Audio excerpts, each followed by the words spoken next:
Satnam, Vaheguru Ji Ka Khalsa, Vaheguru Ji Ki Fateh. Welcome to another in our continuing series, Your Miracle Mantra Moment. In a moment, we will chant, sing the mantra, the Shabad, Dandan Ramdas Guru, Jin Siriyatane Savarya. And then afterwards, so we'll do that for 11 minutes, and then afterwards, I'd like to talk for a little while about Nod, about understanding the quality of sound that transforms consciousness. And so please put in the comments section your name, where you're from, and if you have any questions about anything I'm talking about, then please put those questions in the comments, and I'll try to get to all of those today. So, as I've said many times, there's two ways to do this as a community. You can chant it just sitting in a meditation, just if you know the words, great, or you can sit silently and listen, that's another way. But the other way to do this is as a meditation. And if you want to do that, then there's a particular mudra where you raise your right thumb up and you take your left hand and wrap it around your right thumb. And then you take your right fingers up along the back of your left hand and you place that at your heart center gently, and your elbows are relaxed at your sides. You're sitting up straight, and you can close your eyes, focus at the third eye point, or you could keep them open, 1/10 open, and focus at the tip of your nose, and breathing long and deep silently, or you can chant along with the words to the mantra. So we'll do that now, and then we'll talk a little bit afterwards.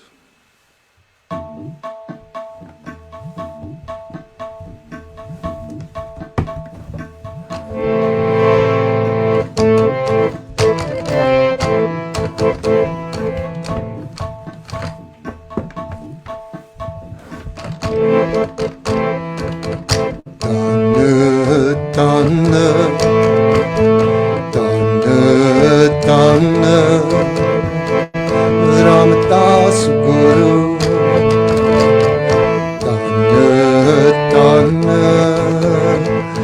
Ramdas Guru,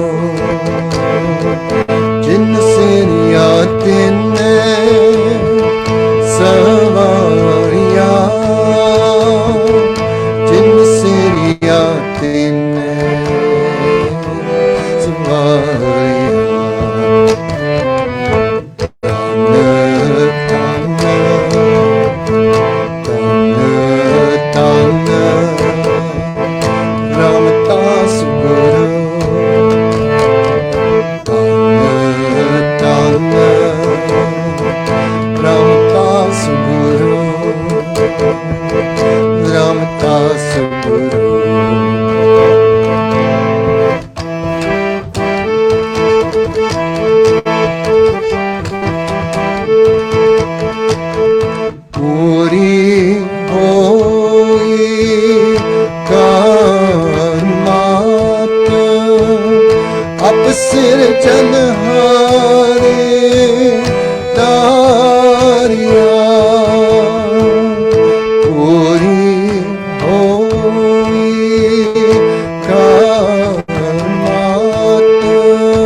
Par Brahma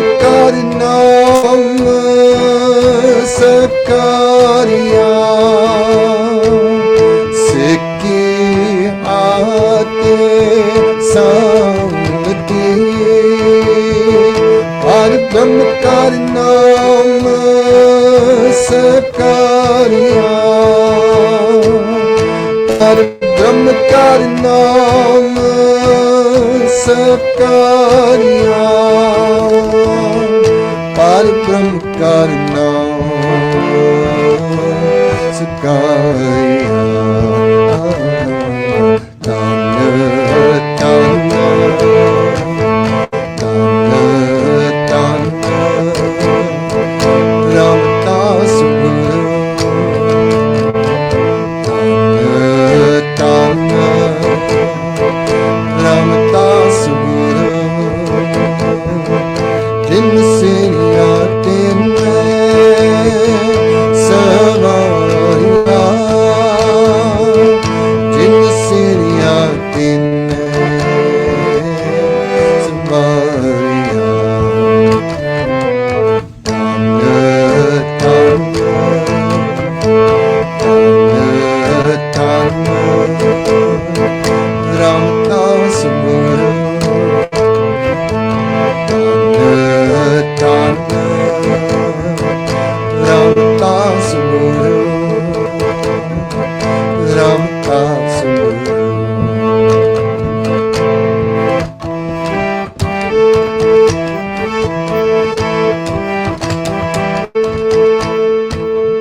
Atal Ataho Ator To Tera Antan Par Variya Atal Ataho Ator To Tera Antan Par Variya Jinni Tu Sevya Bhaktar Se Tune Par Utariya Jinni Tu Sevya Bhaktar Se Tune Par Utariya Se Tune Par Utariya Se Tune Par Utariya Tanna Tanna Ramdas Guru Tanna Ramdas Guru Jin Siniya Din Savariya Jin Siniya Din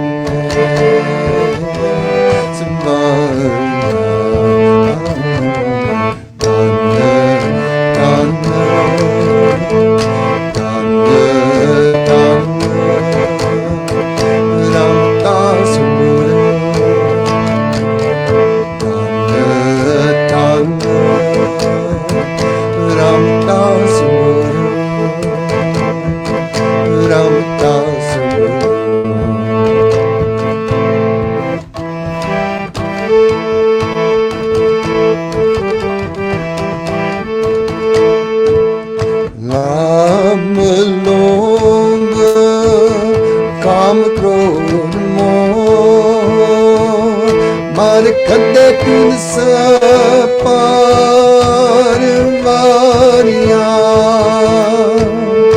Lam Lomb Kam Krodh Moh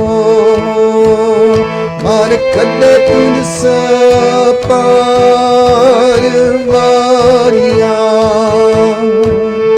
Tann So Tera Tann Hai Sach Tera Pes Kariya Tann So Tera Tann Hai Sach Tera Pes Kariya Sach Tera Pes Kariya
गहना तू है गुर अमृत विचारिया गुर दिता तुमान सतारिया गुर दिता तुमान सतारिया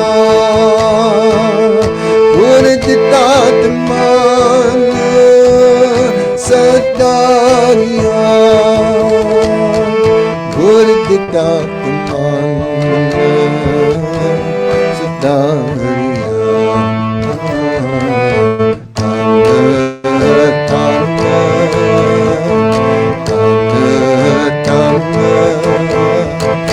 रामदास गुरु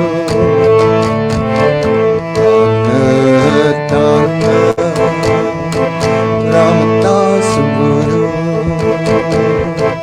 जिन सिरिया तिन्ने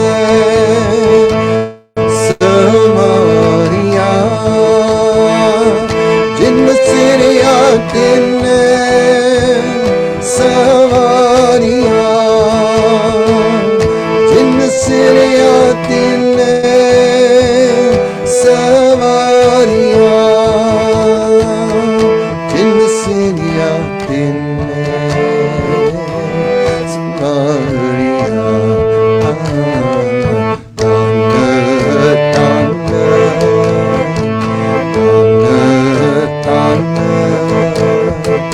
रामदास गुरु रामदास गुरु रामदास गुरु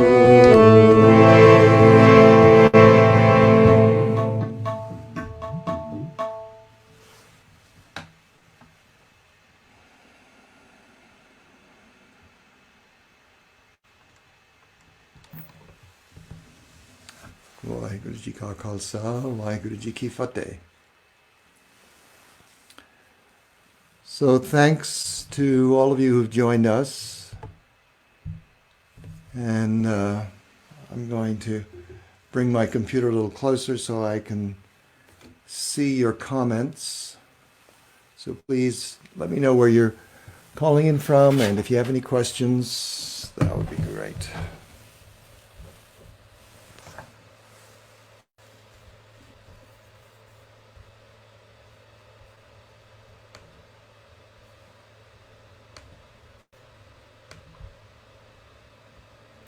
All right, so we have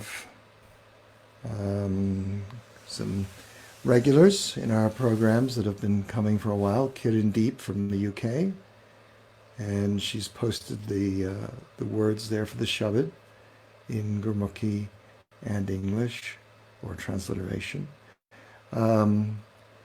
We have Yoga Sumaya, and we have Carla from Kansas City.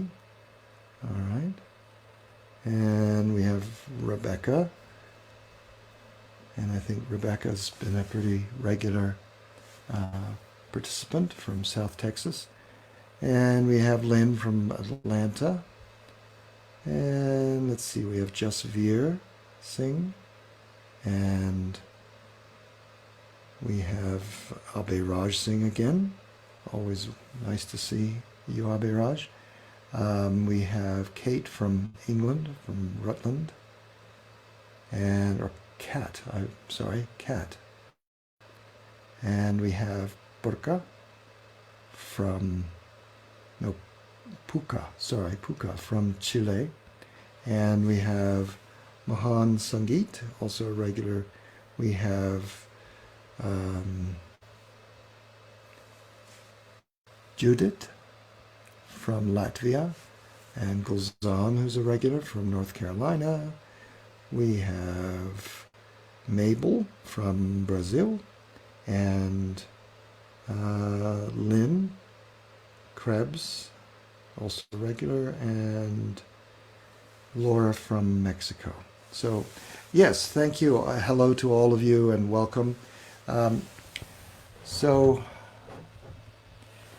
I wasn't quite sure what to talk about today, but if anything comes up while I'm talking and you want to put a comment or a question in the comment section, that's great. So I wanted to touch on our understanding of how the Shabad works, how all Shabads work really, in relation to the technology of what we call Nod. And I'm spelling that in English, N-A-A-D. It's a long A, Nod. Now I think if any of you have taken Kundalini Yoga teacher training, you have encountered this concept before, but let me go into it with some basic understanding first. So Nod is a quality of sound that transforms consciousness. That's the easiest way we can explain it. Because when we start talking about the specifics of it, it gets a little hard to find the right words. Firstly, I want to focus on the fact that there are two types of Nod. There is what we call a Ahat Nod and Anahat Nod. So Ahat Nod is the sound that we make ourselves, by hitting a gong, by playing a harmonium, by even using our voice. It's the struck sound. It's the sound that we can actually make it. And it creates sound waves that then can be experienced by people around us or by people listening over the internet, in this case. But the Anahat Nod is unstruck Nod. And so this is a little harder to understand what it could be. And it's a quality that is not initiated through our hand or through our voice. It's a quality that we can recognize either in sound, in the universe, or one way I like to talk about experiencing the Anahat is in that few moments after we finish chanting, after we finish singing a mantra, that we are in silence and we're sitting very still in what we call shunya, that state of deep stillness. And within those first few moments after we finished making sound with our voice, that there's a beautiful sort of void left in that silence, in that stillness, where as we have made ripples of sound out into the universe, then in that silence, the universe kind of resounds back to us. And we can experience perhaps the same continuing vibration of sound that we were using with the mantra, with the chanting, or even just allowing just an energetic feel of vibration to be noticed within us and around us. And that can be referred to as one way of experiencing Anahat Nod, more in the silence. And it's the kind of experience that is subtle and takes some time to really be able to recognize. So don't be surprised if you're not able to sense or feel that right away. It's less about using our ears and more about using our whole sensory self, our subtle senses, to experience the Anahat Nod. Nod is made up of three components: prana, or energy, life force, the word, the sound itself, the pronunciation of that sound. And then the third thing is the rhythm of it, how we put rhythm with it. Because mantra is powerful, but mantra, when we say it, is more powerful. And when we say it with particular rhythmic patterns, then it can be even more so powerful. Let me demonstrate just a little bit.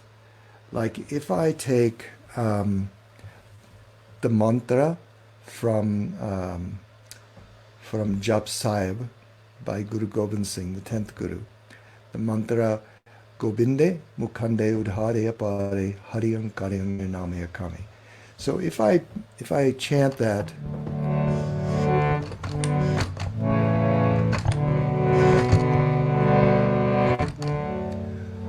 Gobinde Mukhande Udhare Apare Hariyam Karyam Name Akame. It's nice, you know. It has a sweetness. But now if I put it with a more rhythmic force that has more to do with recognizing and expressing the rhythm within the sound itself. Like the mantra has already embedded in it a kind of natural rhythm. If I just speak it, Gobinde, Udare, there's a kind of rhythm there already happening. So if I do that with a different melody that brings out, that really reveals that underlying rhythm of the nod, then it becomes more powerful. Gobinde Mukhande Udhare Apare Hariyam Karyam Name Akame. Gobinde Mukhande Udhare Apare Hariyam Karyam Name Akame. So when you compare those two experiences, I think it's fairly clear that when we use a more rhythmic approach to express, to experience, to churn the mantra, you know, then it creates a much deeper experience for ourselves as we chant it, or even for people who are just simply listening silently to it. And I can't help but be reminded of my first experience of hearing kirtan, hearing Gurbani kirtan specifically. And I think I've touched on this story before in one of our episodes, but when I first started practicing Kundalini Yoga and started down the path of walking as a Sikh, I was living in London in the late 70s. And I was living in an ashram, and there was a Sikh temple, a Sikh Gurdwara, within about 20 minutes walk. And so I started getting into the routine of walking over there in the late afternoon because they had a program about 5 o'clock or maybe 5:30, I think, of kirtan, of Gurbani kirtan. But the Gurdwara was a long way away from most other Sikhs. And so many times there would be very few people, just a handful of people, to listen to the program. And so I would go right to the front where the musicians were sitting and playing. And they would be up on a low stage, just a few feet high. But that would give me the ability to be sitting right at their level. You know, my eyesight would be just filled with watching them. And as I had grown up in a musical family, I understood about music. I knew the notes they were playing. I understood how to perform music as a musician. But I became very quickly aware that there was something else going on in this experience of Gurbani Kirtan. And it was very clear to me that this was a deeper experience, that there was something going on with the words that was in itself transforming. The music was there to support it, you know, all of that was great, and their voices were fine, you know. But I realized very quickly that they were not just singing a song. They were in communion with the divine in those moments as they chanted the words. That the words themselves were connected to some vast flow of the infinite. And that in that moment as they were singing and I was listening, it was as though the heavens had opened and there was a huge download of divine energy. And simply through their practice of singing these words, was that gateway opened, you know? And so it was a powerful experience for me. And I learned it's a powerful experience to sing these words, to chant these words. So I studied, and I realized that as I studied, it wasn't just about learning which note to play which, but it was about connecting to the essence of these sounds, to connect to the nod itself. And yes, the words have actual meaning that can be translated, and there's a message in that too. But there was an experience here to be had that was not about the meaning of the words. It was about the power of those sounds in the words. And specifically, as I came to understand, it's about the nod. And it's the nod that resides within these words that gives us this experience as listeners, as people joining in with the chanting, as you sit there today and chant with these words that we just finished. That nod was also unlocking an experience within you. And it's as if we have a blueprint of experience that is being downloaded from the Guru.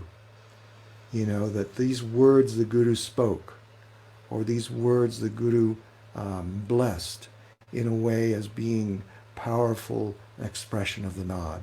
And that when we then intone those words with ourselves, we recreate that energetic presence within ourselves, the same that the Guru had, And so it's giving form to our Guru in that experience that we have.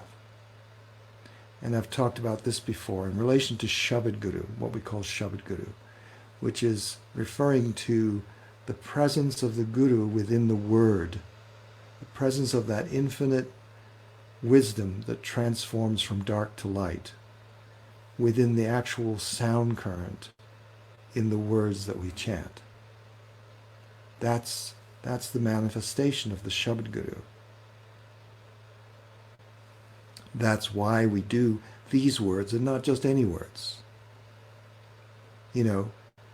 Words all have power in whatever language, but when the gurus themselves took time to create a flow of sounds, a flow of words, or to embrace and then bless a flow of words that had in itself embodied that energetic divine flow, that energetic opening to the divine experience.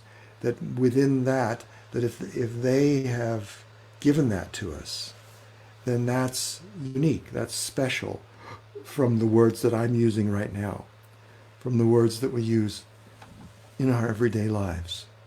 It's a special blessing that we get to share in this time together every Tuesday and Thursday, or whenever you get together with other people and you can do some kirtan. Sue, okay, it's interesting. Sue, let me bring this up. So I want to show your comment. There. This isn't Sikhism, this is Kundalini something. So I want to say to you that you can have that opinion, that's fine, but the power of Gurbani is definitely in Shabad Guru. And so whatever words you would like to call it otherwise, that's up to you. But um, the experience that people have with Gurbani is beyond any ism, you know. The power of Gurbani is about an experience. And that's why our organization that sponsors these programs is called Sikh Dharma, not Sikhism International. And the idea that a dharmic path is a path of experience and practice, not just dogma. And when I talk to people about that, I try to point out the distinction that that most isms are just focused on the dogmatic rules, you know, rather than embracing an experience. And for those of us in the West especially, we have come to Sikh Dharma through the experience we have with these words, with the Gurbani. Not through rules, but through the experience. And so whether we chant Satnam and have an experience, or we read Japji Sahib every day, or whether we sing Shabads, all these things are having powerful effects on people in the West, regardless of their exposure to the ism, you know, to the hierarchical, organized religion part of what we call Sikhism. But Sikh Dharma is about having a connection directly to the divine through the Guru. And the Guru here is the Shabad Guru manifesting in the Gurbani, in the sound current, in the nod, in the power of the words. So thank you for your comment. I think maybe we just have a little different view on things. Let's see. So Kiran Deep has a comment.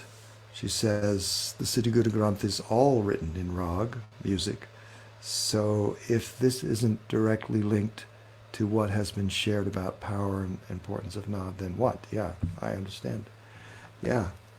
The fact that the gurus themselves presented these words in a musical form, I think that's a huge statement about how the power of this is how it is in rhythm and how it is actually exchanged through voices, through singing and doing that together in a sadsangat, you know, in an experience of gathering together. Gurpreet Singh has joined us from India. Welcome. And let me see Laura's comment or question. So she's saying, so that's the reason why our teachers encourage us to use special versions of the mantras. Yeah, so by special versions, I think you're talking about the example I gave you of different melodies.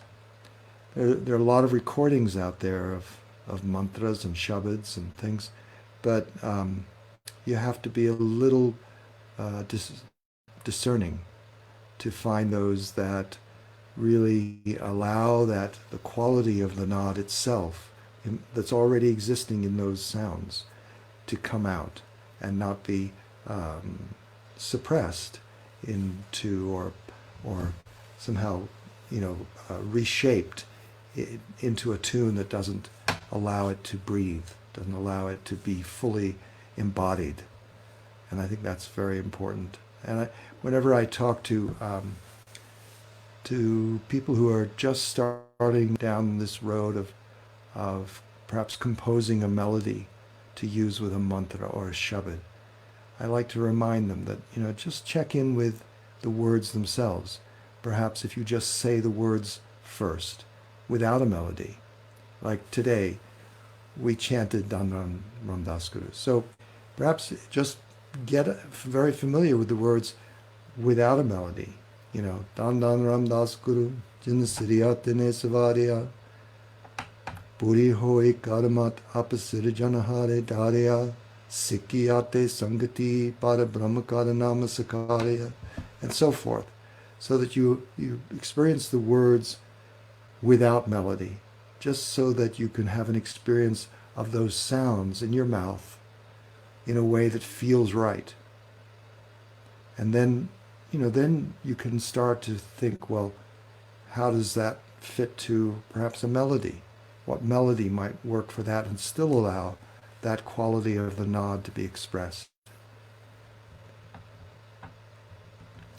I'm really excited that on Friday I'm going to have a guest with me on the other program I do every Friday, which is Home Kirtan and Chat, who may be able to talk even more eloquently about Nod and Rag. I haven't talked much about Rag, but he can, and his name is Sadasat Simran Singh, and he's going to be my guest on Friday at the same time on the Home Kirtan and Chat program, and he's going to sing Shabad, a short Shabad, and then we're going to talk. And I hope we can get into some of this very deeply because he has studied with some fantastic teachers to a great depth with this. And I think he'll have a lot to contribute around this. So I have a few minutes left. If anybody has a question about something we haven't talked about too, that would be fine. I'm really hoping that these programs on Tuesdays and Thursdays really help to serve to answer any questions about Sikh Dharma and about the Shabad Dandan Ram Das Guru and about Guru Ram Das. Anything I can help with in that realm is definitely available, and we can go there.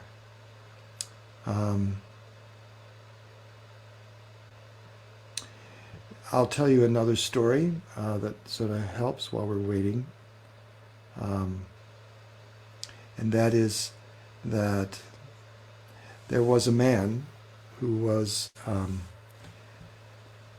living by himself just fine, and it started to rain, and it rained for several days, and the water was starting to rise, and it got up to his doorstep, and a neighbor came by in a rowboat because it was enough water that he had to use a rowboat to get there, and he said, "Hey, come with me and I'll save you." And the man said, no, thanks, I'm good. God will save me. So the neighbor went away. It kept raining, and the water was kept rising, and so now he's up to his second story of his house, and a different neighbor comes by with a motorboat and says, "Hey, come with me and I'll save you." And the man says, "No, thank you, I'm good. God will save me. It's all good." So the neighbor went away, and the rain kept falling, and the water kept rising. So now he's up on his roof, and a helicopter from the local, search and rescue team, they come by, and they call down, "We'll lower you a rope and we'll save you. Come with us." And the man says, No, I'm fine. God will save me." So they went away. And it kept raining, and the water rose up over his roof, and the man drowned. So then he comes into the presence of God. And he says, "Oh God, I prayed to you. Why didn't you save me?" And God looked at the man and said, "I sent you a rowboat, a motorboat, and a helicopter. Why didn't you see my hand in all those things?" And so I tell you that story now just as an inspiration for this challenging time we're in. That as hard as it is, and it's tragic for many, many, many people, but for those of us who have an opportunity, it is exactly that. An opportunity to see the hand of God giving us a chance to reset, to reevaluate, to go within ourselves a little more deeply, to be in what I like to refer to as Rahau, which is the word used in the Siddhi Guru Granth Sahib after a line of some importance. And it's usually translated to say pause, but I think it's important to realize that in this moment of pause, it's also time to reevaluate, to take time to go within and confront whatever stuff we haven't been willing to confront before, and accept it as part of our self, part of our life that we've been given from God, and that it's all part of that. And there is always shadow when there is light. And so understand it, accept it, and then also question how you want to go forward. Anyway, I think I'm going to wrap up with that. I hope that some of you have gotten something useful from this. I look forward to our next session on Thursday. And please share this. Please like it. And we will be back here, and we'll see you then. May you stay safe. May you stay healthy. And may you stay home if you can. All right. Satnam, Waheguru Ji Ka Khalsa, Waheguru Ji Ki Fateh.